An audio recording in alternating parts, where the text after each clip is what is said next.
வணக்கம் கடகராசி நேயர்களே, இந்த குரு பயிற்சியானது உங்களுக்கு ஆரம்ப காலத்தில் சில அதிருப்தியற்ற நிலையை உருவாக்கலாம். இருந்த பொழுதிலும் பல வேதனைகளை சமாளித்து சாதனை வெற்றி நடை போடுவீர்கள். உடலுக்கு சின்ன சின்ன பிணி பீடைகள் உண்டாகலாம்.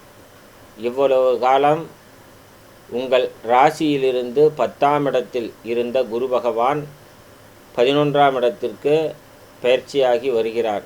இந்த குரு பகவான் உங்கள் ராசிக்கு 6க்குடையவன் ஆகிறார். ருண ரோக சத்ரு ஸ்தானாதிபதியும் ஆகிறார். ஆக அந்த ருண ரோக சத்ரு ஸ்தானாதிபதி உங்களது ராசிக்கு 11ஆம் இடத்திற்கு வருகிறார். தொழிலில் ஏற்பட்ட பிரச்சனைகள் நீங்கி தெளிவுக்கு வரும். வெகு காலமாக விற்பதற்காக வைத்த பொருட்கள் எதுவாக இருந்தாலும் சரி, நிலபுலன்கள் மேற்கொண்டு தொழில் சார்ந்த வகையில் எதுவாக இருந்தாலும் சரி, விற்க முடியாமல் தேங்கி இருந்தால் தேக்கங்கள் இதெல்லாம் நீங்கி எல்லாம் வித்தரலாம். கைக்கு உங்களுக்கு பணம் வந்துடும். தொழிலில் மாறுதல் பண்ணிக்கலாம். அல்லது ஏற்கனவே நீங்கள் விற்ற பொருளுக்கு பணம் வராத இழுபறியாக இருந்தது அப்படின்னா இந்த காலத்துல எல்லாம் நீங்கள் ஒரு முறைக்கு 2 முறை கேட்டிங்களா பணம் வந்துடும். அந்த அளவுக்கு இந்த குரு பயிற்சி சிறப்பானதாக இருக்கும். உடல்ல நோய் ஏதாவது இருப்பின் தக்க மருத்துவரை அணுகி நோய் நீக்கம் செஞ்சுக்கலாம். அதாவது மருந்து மாத்திரை சாப்பிட்டு நோயை நீக்கிக்கலாம். சித்தா சம்பந்தப்பட்ட மருத்துவம் உங்களுக்கு மிக மிக மிக பயனுள்ளதாக இருக்கும். அது எங்கே இருந்தாலும் சரி, இருக்கக்கூடிய இடத்துல குரு வைத்தியம் சிறப்பாக இருக்கும். குரு வைத்தியம் பண்ணிக்கோங்க. பெரிய வைத்தியம் தேவைப்படாது. ரொம்ப காலமாக இருந்த பிரச்சனையும் ஒரு சின்ன வைத்தியத்தில் உங்களுக்கு சுலபமாக சரியாயிடும். அதே மாதிரி எந்த ஒரு காரியத்திலையும் பதட்டப்படாதீங்க, அவசரப்படாதீங்க, உணர்ச்சி வசப்பட்டு பேசிடாதீங்க. நிதானமாக கையாளுங்க. இந்த குரு பயிற்சி நிதானமாக கையாள வேண்டிய காலம். ஏன்னா உங்கள் ராசிநாதன் சந்திரன் ஆகிறார். அந்த சந்திரன் குரு பயிற்சி காலத்தில் சனி பகவானுடைய வீட்டில் இருக்கிறார். சனி பகவானுடைய வீட்டிலிருந்து இந்த குரு பயிற்சிக்கு பின் மீண்டும் மகரத்தில் இருந்த சந்திரன் கும்பத்திற்கு சனியையும் தொடுவார். அப்படிங்கிற போது பார்க்க போனால் இந்த ஒரு வருட காலத்தில் கிட்டத்தட்ட அந்த குரு பகவான் அஸ்தமனமாகக்கூடிய காலமான சித்திரை 20லிருந்து வைகாசி 20 வரை சில முடிவெடுக்க முடியாத தருணமாக இருக்கும். ஏதோ ஒரு காரியத்தில் நீங்கள் முடிவெடுக்க முடியாது. அந்த மாதிரி முடிவெடுக்க முடியாத தருணங்கள் வரலாம்.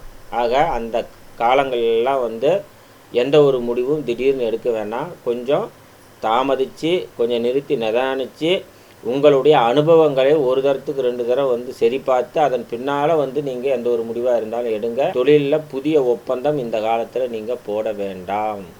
கவனமாக இருங்க. இதுக்கு மேற்பட்ட காலம் புரட்டாசி 22லிருந்து தை 22 வரை குரு பகவான் அஸ்தமனமாகக்கூடிய காலம். பாக்கியாதிபதி 11ஆம் இடத்துல இருந்து அஸ்தமனம் ஆகிறாரு அப்படின்னா உங்களுக்கு என்ன நடக்கும்? கிட்டத்தட்ட பார்த்தீங்களா, தந்தையினுடைய சொத்து மேற்கொண்டு தந்தை எங்கேயாவது பணம் கொடுத்துருக்காரு, அந்த வட்டி வரல அப்படின்னா மேற்கொண்டு வட்டியை எதிர்பார்க்க தேவையில்ல. வட்டியை எதிர்பார்க்காத நீங்கள் பணத்தை வாங்கிடலாம். அது உத்தமமானதாக இருக்கும். அல்லது வட்டி கிடைக்காது. உங்கள் தந்தை கிட்ட இருந்து நீங்கள் ஏதாவது எதிர்பார்க்குறீங்கன்னா அது கிடைக்கிறதுல சிரமங்கள் ஏற்படும். அல்லது ஒரு முறைக்கு 2 முறை நீங்கள் கேட்க வேண்டியது இருக்கும். ஆக இந்த மாதிரியெல்லாம் சிறு தடங்கள் தடுமாறல்கள் ஏற்பட வாய்ப்புண்டு. இருந்த போதிலும் பிரச்சனை இல்லை. உங்களுக்கு இந்த குரு பயிற்சி நல்லது தான். மாணவர்களுக்கு நல்ல கல்வி வளம் இருக்கும், நல்ல ஆற்றல் இருக்கும்.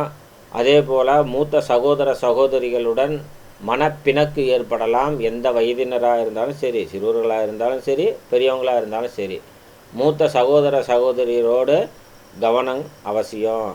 கவனமாக பார்த்துக்கோங்க. அதே போல் பார்க்க போனால் உங்களுடைய வாழ்க்கையில் இதுவரையுமே கிடைக்காத அரிய விஷயங்கள் எல்லாம் கிடைக்கும். குருவினுடைய ஆசிகள் கிடைக்கும். அதே போல் பார்த்திங்களா, தொலைதூரம் செல்ல வேண்டிய பயணங்கள் எல்லாம் ஏற்பட வாய்ப்புண்டு. இது எப்போ அப்படின்னு பார்த்தீங்களா, உங்களுக்கு தை மாதத்திற்கு மேல் வரக்கூடிய காலத்தில் ஏற்படும். ஆக இந்த குரு பயிற்சியை நீங்கள் சிறப்பானதாக பயன்படுத்திக்கோங்க. நல்லது கெட்டது 2ம் கலந்திருந்தாலும் பிற்காலத்தில் உங்களுக்கு மிக மிக மிக மிக நல்லது. தெளிந்து முடிவெடுங்கள். உங்களுக்கு இந்த குரு பயிற்சி வளமான வாழ்க்கைக்கு வழிவகுக்கும். நன்றி.